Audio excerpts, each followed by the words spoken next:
대표님, 이번에 특별한 세미나를 준비하셨다면서요? 네, 시장이 어려워도 하반기 전망은 알아야 되잖아요. 그쵸? 그래서 하반기 테크 시장을 전망하는 세미나를 준비했습니다. 아, 언제 하나요? 7월 23일 토요일 합니다. 이번 세미나를 꼭 들어야 하는 이유가 있다면요?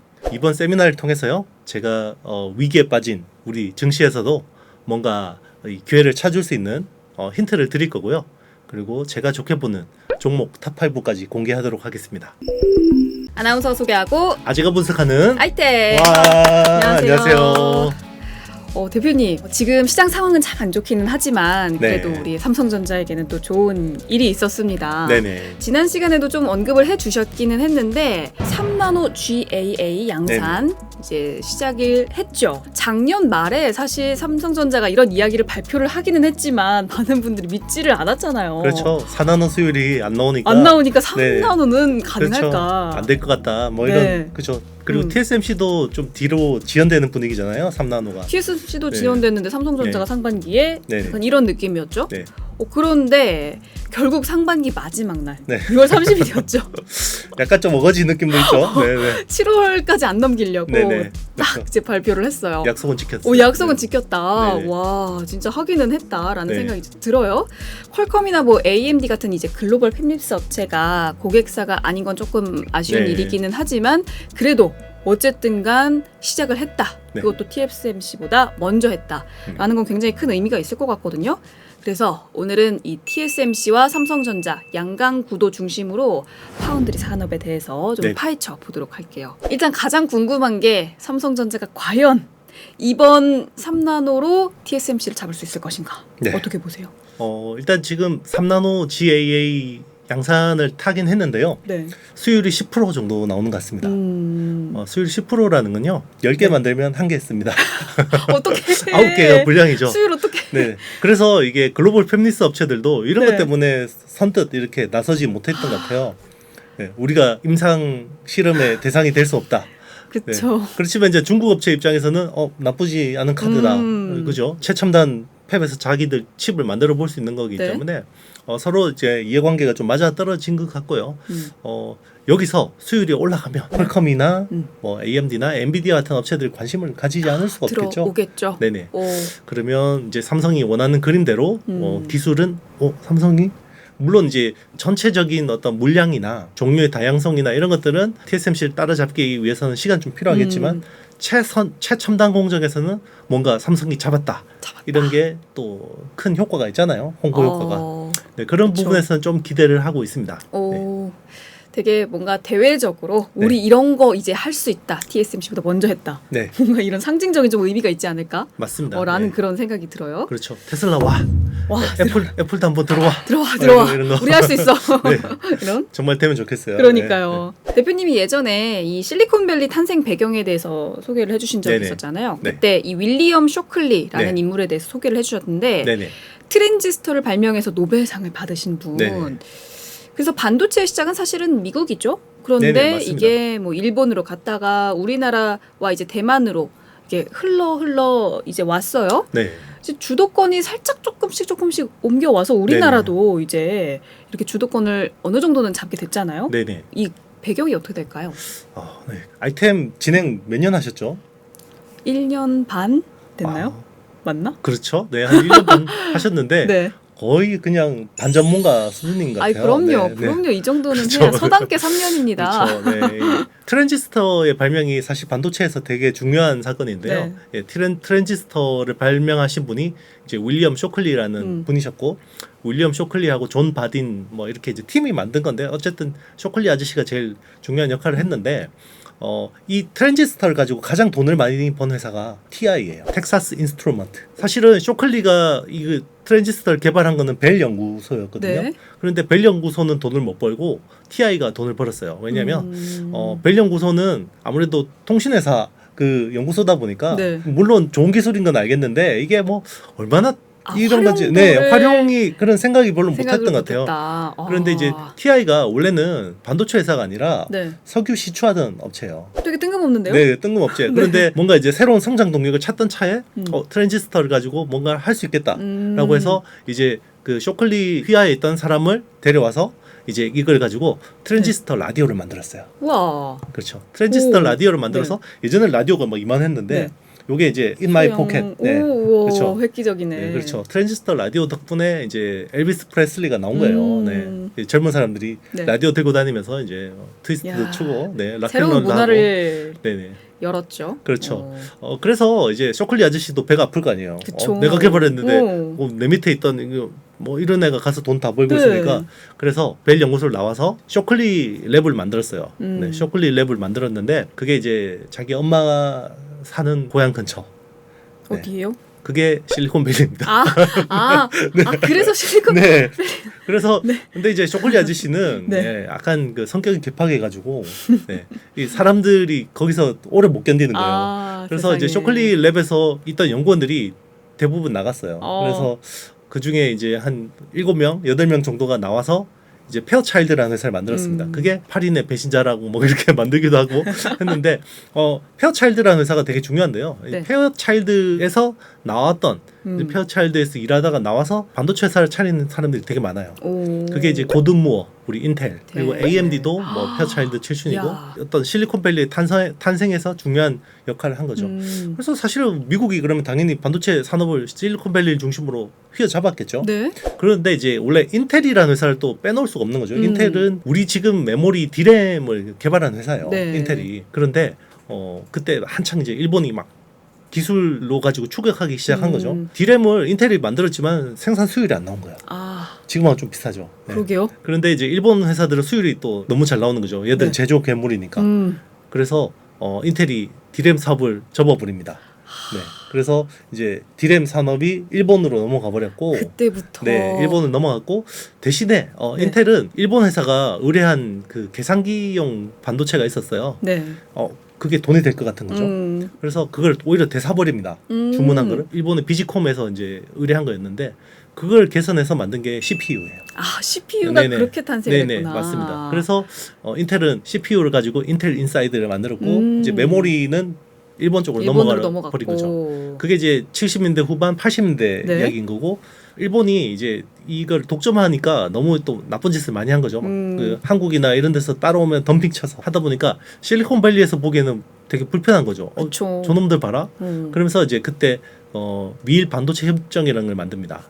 그래서 미국이 일본 반도체에 대해서 막 제재를 가기 시작하죠. 지금 약간 중국하고 비슷하죠. 그쵸. 네. 그런 식으로 하다 보니까 이제 일본은 처음엔 자만했어요. 우리 펀더멘털로 충분히 이 정도는 극복할 수 있어 라고 생각했는데 그게 미국이 때리면 그게 장난 아니에요. 그쵸. 네. 아프죠. 네. 사실은 슈퍼 301조라는 그 초법적인 어떤 무역 보복이 일본 때문에 나온 거예요. 네. 거기에다가 또 미국이 한 방 더 때리죠. 환율 전쟁을 일으킵니다. 그래서 플라자 합의를 통해서 N고를 일으켜서 일본의 버블을 만들어서 네. 어쨌든 그 과정에서 한국하고 대만이 좀 기회를 잡은 거예요.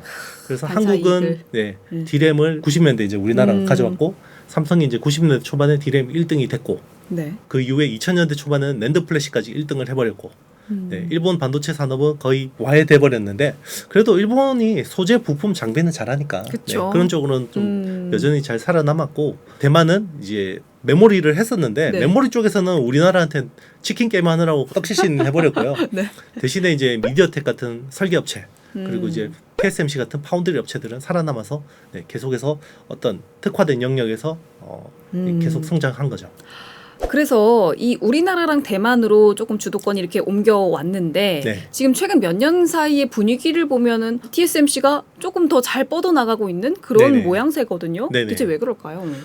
그렇죠. 지금 TSMC 같은 경우는 파운드리 시장에서 세계 1위 업체예요. 점유율이 한 50% 초중반까지 되고 그리고 아시아 기업에서 시총 1위 기업이 TSMC입니다.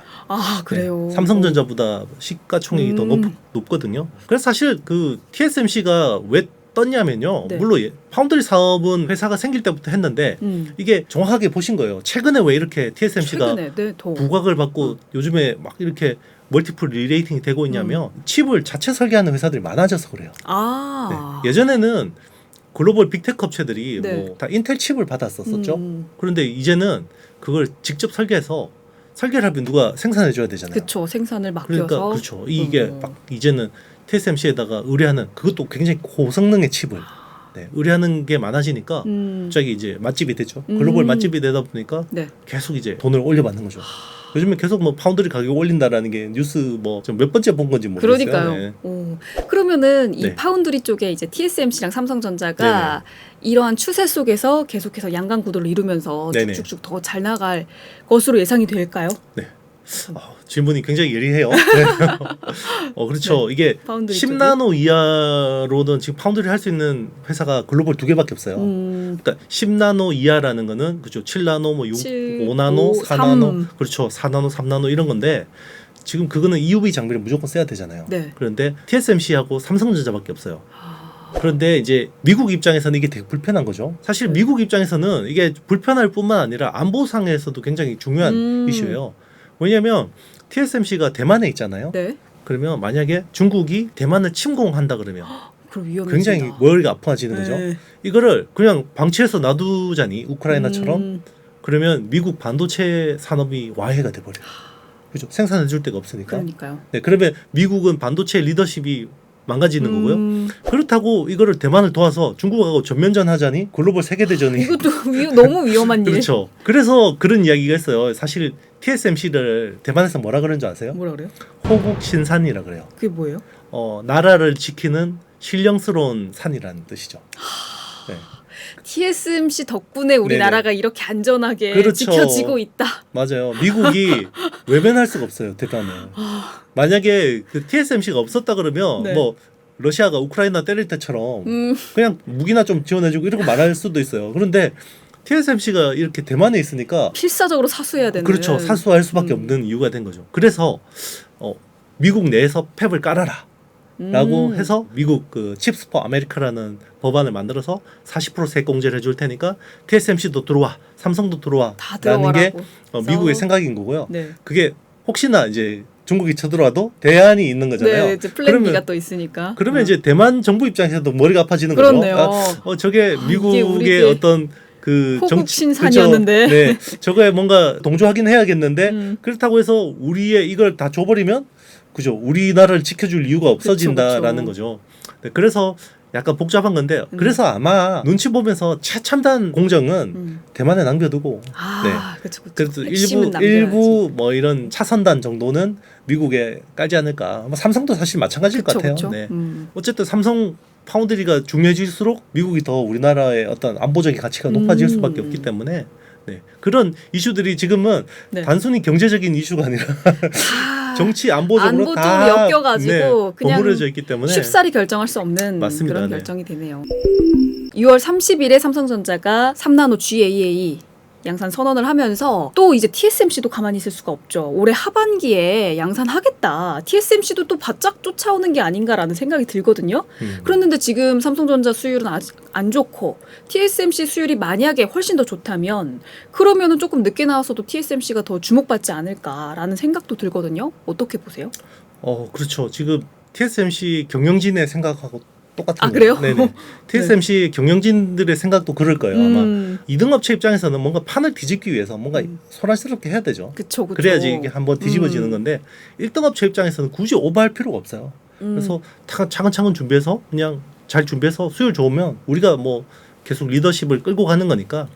그런데 이제 3나노가 삼성은 GAA 구조로 가는데 TSMC 같은 경우는 핀팻 기존 핀팻, 4나노, 5나노 때부터 계속 쓰던 공정이기 때문에 조금 달라요. 그래서 GAA를 쓰면 아무래도 뭐 전기 효율이나 성능 쪽에서 좀 더 좋아지는 부분들이 있거든요. 그러니까 핀팻으로 3나노를 하면 이게 아마 조금 문제가 있을 거라고 생각했기 때문에 삼성은 빨리 게이트 올라운드로 전환을 한 거고 TSMC는 그냥 안정적으로 가겠다라는 거기 때문에 아마 그러면 팹리스 업체 입장에서는 뭔가 고성능의 뭔가 성능과 그리고 저전력을 구현할 수 있는 뭔가 칩, 뭐 아주 AI 하이 퍼포먼스 컴퓨팅이나 이런 데 쓸 칩이라 그러면 삼성 쪽에다가 한번 의뢰를 해볼 만한 거죠. 해볼만하다. 한번 해볼 만한 거죠. 그래서 그런 쪽 시장을 노리고 있는 것 같고요. TSMC는 그냥 우리가 잘하면 결국 계속 뭐 우리 단골 고객들은 계속 올 거야.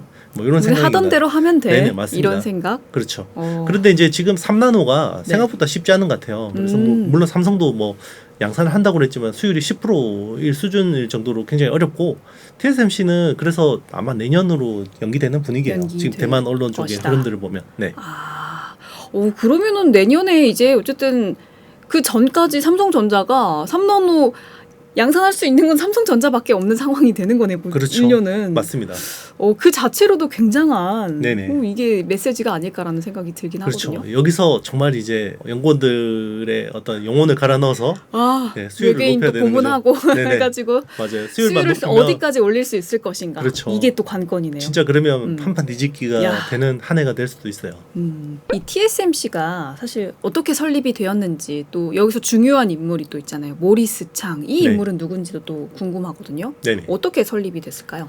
그렇죠. 이제 우리 항상 TSMC 이야기하면 모리스 창 할아버지죠. 네, 꼭 나오는 분인데요. 네. 사실 그 TI 그러니까 텍사스 인스트루먼트 아까 이야기했잖아요. 네네네. TI에서 거의 부사장까지 하셨던 분이에요. 그러니까 굉장히 연세가 많으신 거죠.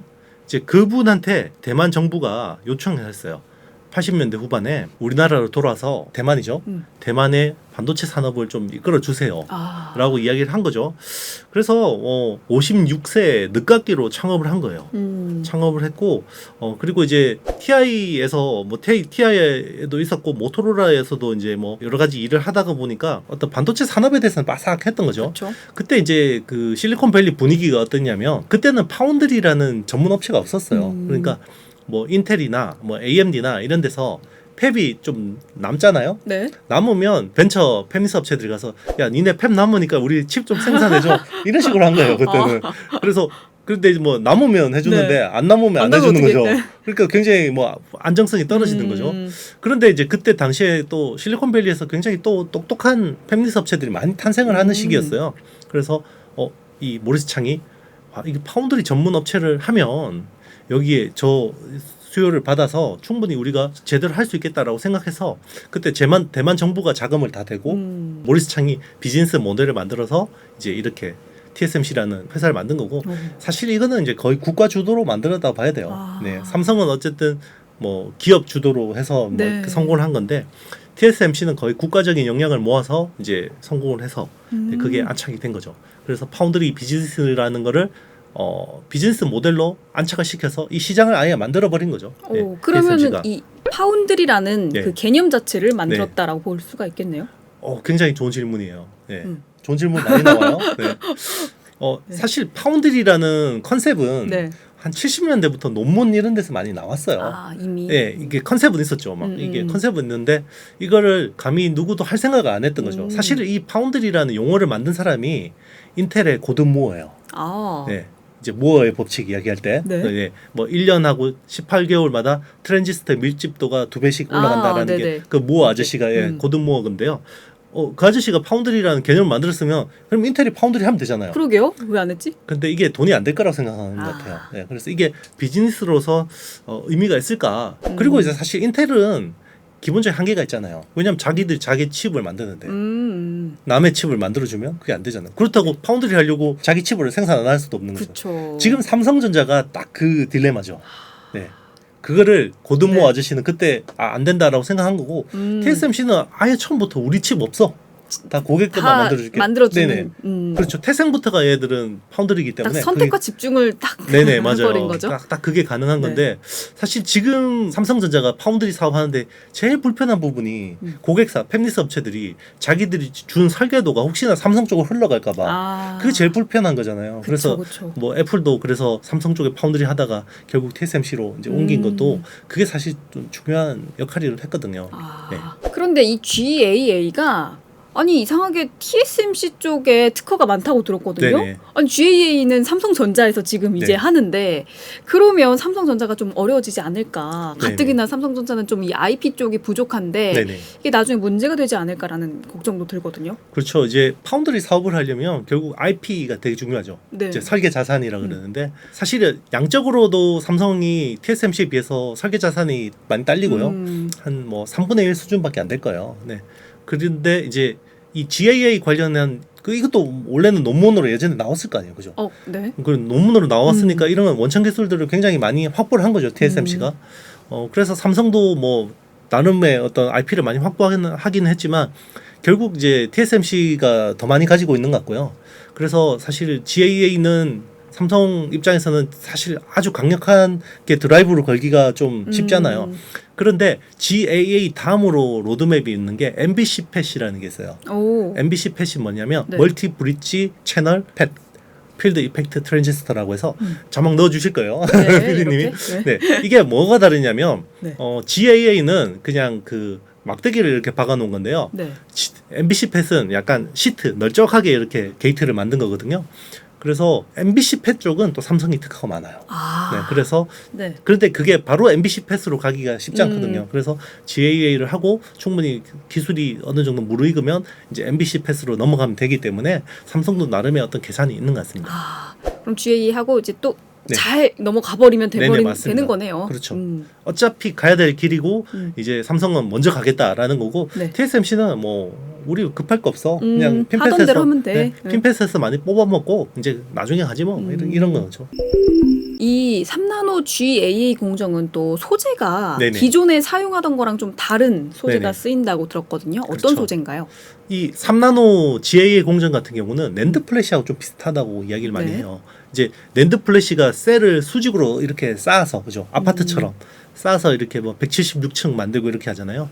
그게 그 산화막층하고 질화막층을 이 겹겹이 쌓아서 이거를 케미칼 그러니까 습식 식각으로 이렇게 깎아서 만들거든요. 네.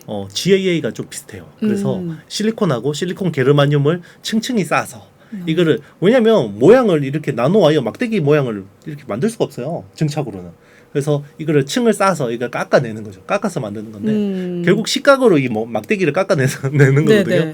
그래서 아무래도 습식 식각이 좀 쓸 것 같습니다. 그래서 습식. 뭐 그런 쪽으로 국내 업체들이 좀 많이 수혜를 볼 기대감이 있죠. 그러면은 그로 인해서 국내 이제 소부장 기업들이 좀 네네. 수혜를 볼 것 같은데 어떤 네네. 기업들이 있을까요?